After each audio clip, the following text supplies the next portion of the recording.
सवाल खैर दोस्तों, मैं हूं आदिल खान आज़ाद। आज है 7 दिसंबर 2025 और आप देख रहे हैं आज़ाद बोल इंडिया पर मिडिल ईस्ट मॉर्निंग न्यूज़। इस शो में आज आपको दिखाएंगे क्या इजिप्ट ने इसराइल के सामने गजा की क्रॉसिंग्स पर सबसे सख्त लाइन खींच दी। क्या गजा में सीज फायर का दूसरा फेज अब बिना इंटरनेशनल फोर्स के नामुमकिन है। हमास के सीनियर लीडर खालिद मशाल ने इसराइल से नॉर्मलाइजेशन कर चुके या करने जा रहे अरब इस्लामी मुल्कों को क्या वार्निंग दे डाली। 8 मुस्लिम मुल्कों ने रफा बॉर्डर को एक खतरनाक वन वे एग्जिट में बदलने की चाल पर क्या जॉइंट धमकी दी। आपको दिखाएंगे इस्राएली झंडे को नोचते नजर आए आवारा कुत्ते। आखिर कहां का है ये वायरल वीडियो। टर्की का नया फॉर्मूला, क्या गजा की हुकूमत हथियार बंदी की चाबी बन सकती है। स्पेन का दावा, क्या फिलिस्तीन को तस्लीम करना अब यूरोप में नया तूफान खड़ा कर रहा है। अहमद अलशरा से लाइव पूछ लिया टेररिस्ट वाले माजी पर सवाल, जवाब में किस तरह बशर, नेतन्याहू और अमेरिका को लपेटा, दिखाएंगे आपको। और ईरान ने बताई अपनी पोजीशन, क्या वेस्ट अब वाकई तेहरान के न्यूक्लियर इरादों पर करेगा यकीन। तो हर हेडलाइन थी एक सवाल के साथ और जवाब मिलेगा खबरों में। शुरुआत करते हैं। इजिप्ट ने इसराइल को झाड़ लगाते हुए सख्त लफ्जों में कहा है कि गजा की सारी क्रॉसिंग खोलो, मदद रोकने का खेल अब बंद करो। ये सख्त वार्निंग है। इजिप्ट के फॉरेन मिनिस्टर ने दो टूक कहा, इसराइल फौरन गजा की सभी क्रॉसिंग्स खोले ताकि ह्यूमैनिटेरियन और मेडिकल मदद बिना रोक टोक के अंदर जा सके। इसके पीछे बहुत बड़ी वजह है और बहुत बड़ा खेल है जिसकी वजह से ये मिस्र ने वार्निंग दिया। अभी खबर को समझिए सर। साफ लफ्जों में मिस्र की तरफ से यह बताया गया कि रफा क्रॉसिंग किसी भी हालत में डिस्प्लेसमेंट का दरवाजा नहीं बनेगा, यानी इस सरहद से किसी भी फलस्तीनी को खदेड़ने नहीं दिया जाएगा। इजिप्ट ने सख्ती से कहा, हम किसी को अपनी जमीन से उखाड़कर बाहर फेंकने का रास्ता नहीं बनने देंगे। इजिप्ट ने इसके बाद जो कुछ कहा वो बहुत शानदार ऐलान है। मिस्र ने क्लियर करते हुए कहा कि गजा को इजिप्ट नहीं चलाएगा, गजा पर हुक्मरानी इजिप्ट नहीं करेगा, ना वो निज़ाम नाफिज करेगा, ना अपनी मर्जी से किसी को बैठाएगा। इजिप्ट ने यह भी कहा कि ना ही किसी दूसरे मुल्क को गजा पर कंट्रोल करने दिया जाएगा। ये बड़ा ऐलान है। और सबसे अहम बात, इसराइल को सिक्योरिटी तभी मिलेगी जब फ़लस्तीन का अलहदा मुल्क बनना तस्लीम किया जाएगा, यानी आज़ाद रियासत जब तक नहीं बनेगी फ़लस्तीन, तब तक इसराइल भी महफूज नहीं रह सकता। ये इजिप्ट ने कह दिया है। इजिप्ट की लाइन सख्त और साफ है जो कहती है कि हम फ़लस्तीनियों को उनके घरों में बनाए रखने के लिए हर कोशिश करेंगे। हर कोशिश की बात जब भी आती हो, आप समझ लीजिए कि सब कुछ। और गजा का फ्यूचर किसी बाहरी कंट्रोल से नहीं, फ़लस्तीनियों से तय होगा। ये मिस्र का पूरा जुमला है। दरअसल ये इसराइल के साथ साथ अमेरिका के लिए भी एक पैगाम है जो साबिक ब्रिटिश पीएम टोनी ब्लेयर के जरिए गजा को अपनी मुट्ठी में रखना चाहता है। आपको पता है चक्कर क्या है? इसराइल फ़लस्तीनियों को भेज रहा है गजा के कि जाओ जाओ मिस्र में इलाज कराओ, लेकिन वापसी का रास्ता नहीं है। इसीलिए मिस्र कह रहा है कि हम डिस्प्लेसमेंट का दरवाजा नहीं बनने देंगे रफा बॉर्डर को। दोनों तरफ से, इधर से भी लोग जाएंगे, उधर से भी जाएंगे, तभी बात होगी। एक दूसरी अहम खबर सुन लीजिए, इसमें भी मिस्र और गजा है। मिस्र ने गजा में फौरन फोर्स तैनात करने की मांग कर डाली है। मिस्र का कहना है कि इसराइल रोजाना सीज फायर तोड़ रहा है और अब फोर्स को और इंतजार नहीं करवाया जा सकता, फोर्स को फौरन तैनात करना होगा। मिस्र के फॉरेन मिनिस्टर बद्र अब्दुल अती ने कल रात को साफ कहा कि international cease fire monitoring force को अब और देर से नहीं बल्कि फौरन गजा में उतारना होगा। अब्दुल अती ने दो टूक अल्फाज में कहा कि सीज फायर का दूसरा फेज तभी चलेगा जब मॉनिटर जमीन पर मौजूद होंगे, क्योंकि एक पार्टी जिसका नाम इसराइल है वो हर दिन ट्रूस यानी कि सीज फायर का वायलेशन कर रही है। इसीलिए अब निगरानी जरूरी है। मिस्र का ये बयान उस वक्त आया है जब गजा में सीज फायर के बावजूद धड़ाधड़ गोलीबारी और वायलेशंस बढ़ रहे हैं और अरब मीडिएटर्स बार बार वार्निंग दे रहे हैं कि बिना न्यूट्रल मॉनिटर्स के गजा में अमन लाने की बात महज एक धोखा बनकर रह जाएगी। मिस्र जब कोई बात कहे तो उसे थोड़ा सीरियसली लिया कीजिए। कतर और मिस्र ये दो की मीडिएटर्स हैं गजा सीज फायर के। ये नहीं होते तो ये सीज फायर ना हुआ होता। बहुत से लोग सवाल उठाते, मैं उन्हें समझा रहा हूं کہ جب یہ کہہ رہے ہیں تو ان کی بات کی اہمیت کو سمجھیے، اور خاص طور سے مصر کی، کیونکہ مصر ہی دنیا میں وہ واحد ملک ہے جس کی سرحد زمین کی غزہ سے لگتی ہے، یعنی ایک لوتا جو دروازہ ہے غزہ کے لیے پوری دنیا میں کھلنے کا، وہ مصر ہے۔ اور مصر جب کہہ رہا ہے کہ ہم ڈسپلیسڈ نہیں ہونے دیں گے، سب کچھ کریں گے، تو سمجھیے وہ اپنی سیکیورٹی کے لیے بھی بات کر رہا ہے، کیونکہ اسے پتا ہے کہ غزہ کو قبضہ کر مصر کی سرحد پر آ کر بیٹھ جائے گا اسرائیل، اور پھر ہلکے ہلکے وہ گریٹر اسرائیل کے لیے آگے بڑھے گا۔ تو غزہ کے لوگوں کی حفاظت کی بات کرنا ایک ذمہ داری بھی ہے علاقائی، اور دوسری اپنی سیکیورٹی کی نظریے سے بھی مصر ایسا بول رہا ہے۔ سب کو اپنی بھی فائدے دیکھنے ہوتے ہیں بھائی، ہر کوئی دیکھتا ہے۔ حماس کے سینئر لیڈر خالد مشعل نے صاف اعلان کر دیا ہے کہ اسرائیل سے کوئی نارملائزیشن نہیں ہوگا۔ خالد کے اس بیان کو دھیان سے سنیے گا، بڑا اہم ہے۔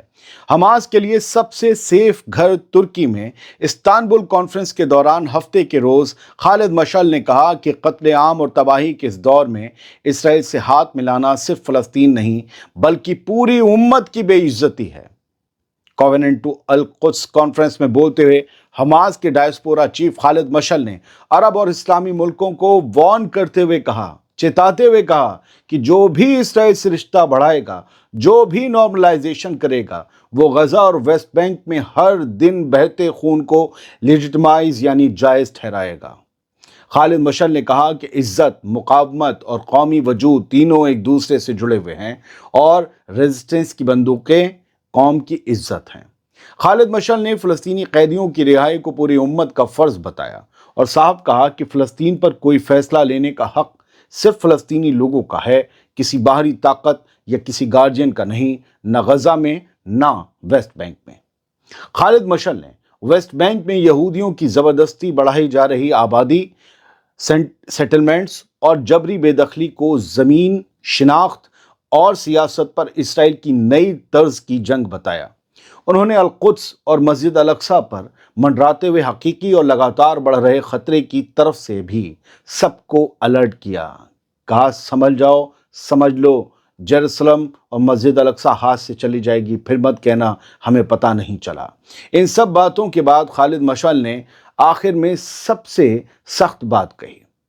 خالد نے کہا، جو انجام غدار یاسر ابو شباب کا ہوا ہے، وہی انجام ہر غدار کا انتظار کر رہا ہے۔ یہ سیدھی وارننگ تھی ان سب کے لیے جو اسرائیل کے لیے کام کرتے ہیں یا اس کے ایجنڈے کو سہارا دیتے ہیں۔ خالد مشعل کا یہ زبانی حملہ اس وقت آیا ہے جب ویسٹ بینک میں اسرائیلی چھاپے ماری اور غزہ پر جاری اگریشن نئے لیول پر پہنچ چکے ہیں۔ میں نے جو کچھ پڑھا وہ ان کا بیان تھا۔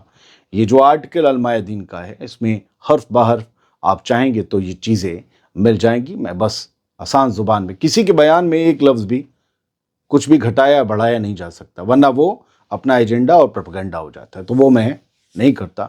بیان ہوتا ہے، وہ ایک ایک لفظ ویسے ہی بتایا جاتا ہے اور ویسے ہی بتا دیا۔ آپ آرٹیکل پڑھیے گا۔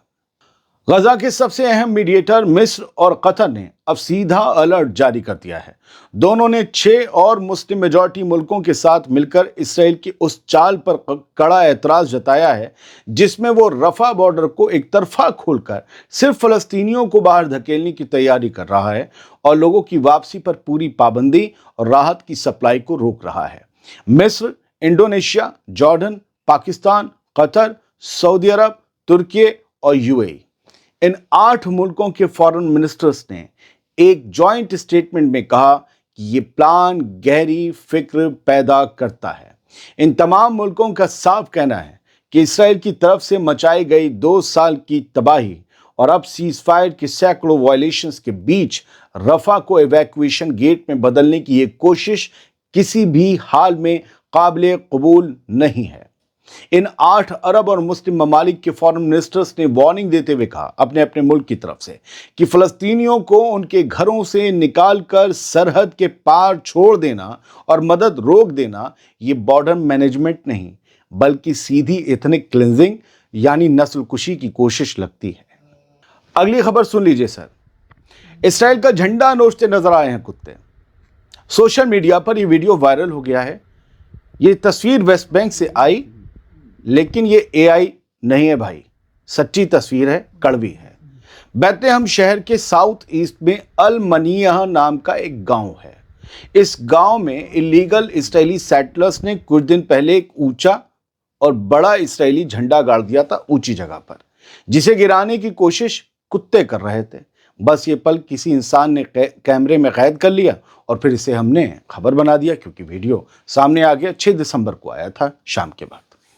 वीडियो में साफ दिख रहा है कि 2-3 आवारा डॉग्स उस खंबे और झंडे को पकड़ कर हिलाने की, अपने दांतों से पकड़कर हिलाने की कोशिश कर रहे हैं, जैसे वो जमीन में गड़े उस झंडे को नोच कर नीचे गिरा देना चाहते हो। इस वीडियो में आसपास खेत, पत्थर और सेटलर्स की मौजूदगी के निशान दिखते हैं, लेकिन कुत्ते लगातार झंडे पर झपटते हैं। ये छोटा सा सीन वेस्ट बैंक की बड़ी सच्चाई बयान करता है कि जिस झंडे ने फलस्तीनियों की जमीन दबाई है, आज उसे गिराने की कोशिश जानवर भी कर रहे हैं। तुर्की ने साफ कर दिया है कि गजा की गवर्नेंस पहले, हथियारबंदी बाद में।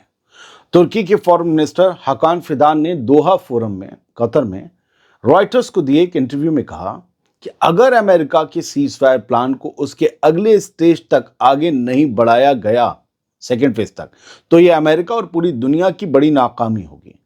फिदान के मुताबिक इस प्लान को आगे बढ़ाने में सीधा लीड प्रेसिडेंट डोनाल्ड ट्रंप ले रहे हैं, लेकिन अरब और इंटरनेशनल सिस्टम की सुस्ती चीजों को अटका रही है। फिदान ने साफ कहा कि हमास तभी डिसआर्म यानी निहत्था होगा जब गजा में एक भरोसेमंद, मजबूत और फंक्शनल पैलेस्टीनियन सिविल एडमिनिस्ट्रेशन खड़ा हो जाएगा। यानी फलस्तीनियों के हाथ में खुद मुख्तारी उनकी रहनी चाहिए, उनके निज़ाम, उनके गवर्नमेंट, सब कुछ। फिदान ने बताया कि हमास ने भी सिग्नल दे दिया है कि वो गवर्नेंस का कंट्रोल सौंपने को तैयार है, बशर्ते सामने एक असली, लीगल और फलस्तीनी एडमिनिस्ट्रेशन हो, बाहर का ना हो कोई। हाकान फिदान ने कहा कि सबसे पहले हमें यह देखना होगा कि फलस्तीनी टेक्निकल कमेटी गजा का एडमिनिस्ट्रेशन संभाले। इसके बाद गजा की पुलिस फोर्स, जिसमें सिर्फ फलस्तीनी हो, वो तैयार होकर ग्राउंड पर उतरती दिखाई दे। तभी आगे के स्टेप्स मुमकिन होंगे, जिसमें हमास और दूसरे फैक्शंस की हथियारबंदी भी शामिल होगी, यानी उनके हथियारों को जमा करना। फिदान ने ये बातें यूं ही नहीं की।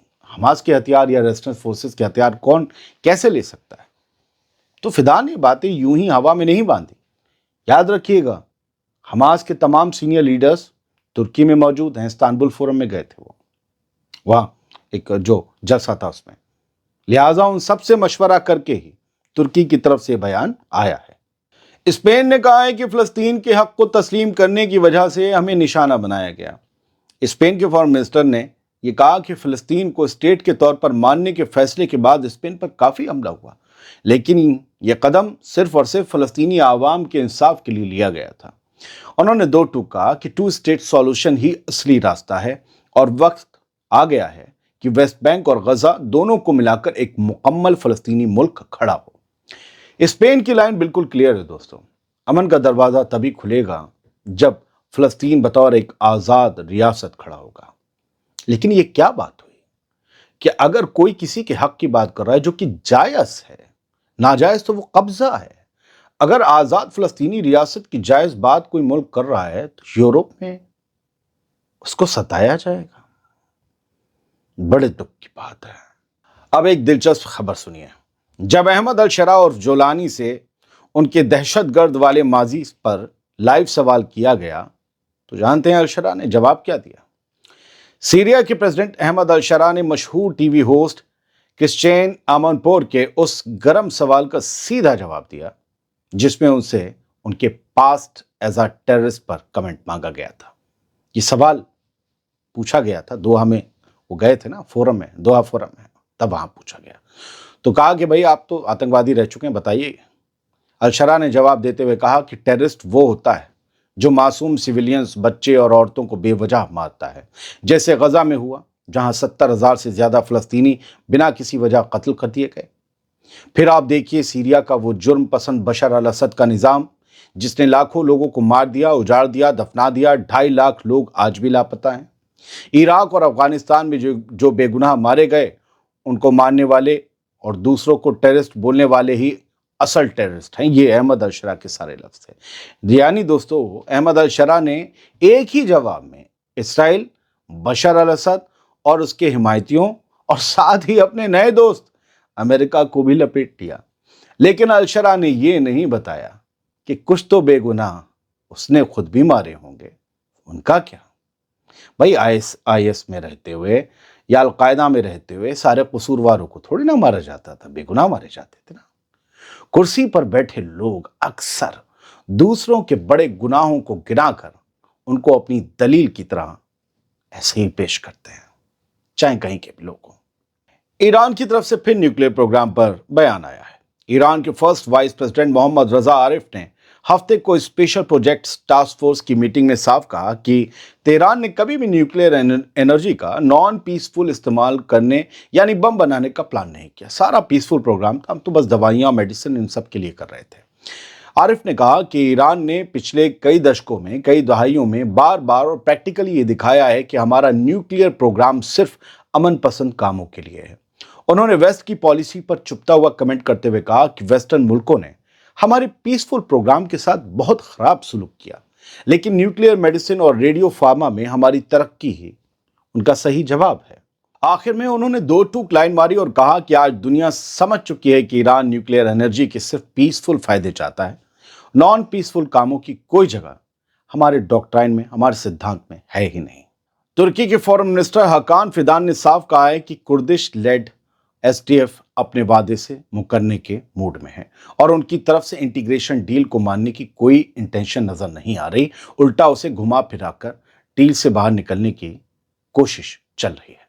یعنی ترکی کہہ رہا ہے کہ ایس ڈی ایف ترکی کی فوج، سیریا کی فوج میں شامل نہیں ہونا چاہ رہے، وہ ایسے ہی پڑے رہیں گے اور پھر کچھ نہ کہیں گولی چلا کر فضیحہ مچاتے رہیں گے۔ دوحہ فورم کے سائیڈ لائنز پر رائٹرز سے بات کرتے ہوئے حکان فیدان نے صاف کر دیا کہ ترکی کسی بھی حالت میں سیریا کو بلینک چیک نہیں دے گا کہ وہ مائنورٹیز کو دبائے یا کچلے۔ فیدان نے کہا کہ سیریا میں ہر کمیونٹی کو محفوظ اور آزاد محسوس ہونا چاہیے۔ یہ اشارہ ایس ڈی ایف کی طرف یا کردوں کی طرف بھی تھا۔ فیدان بولے کہ سیریا کی یونٹی کو کھڑا کرنے کی سب سے بڑی رکاوٹ اسرائیل کی ڈی اسٹیبلائزیشن پالیسیز ہیں، یعنی حالات بگاڑنے والی ہر چال آج بھی اسرائیل کی طرف سے ہی آ رہی ہے، یہ حکان فیدان نے کہا۔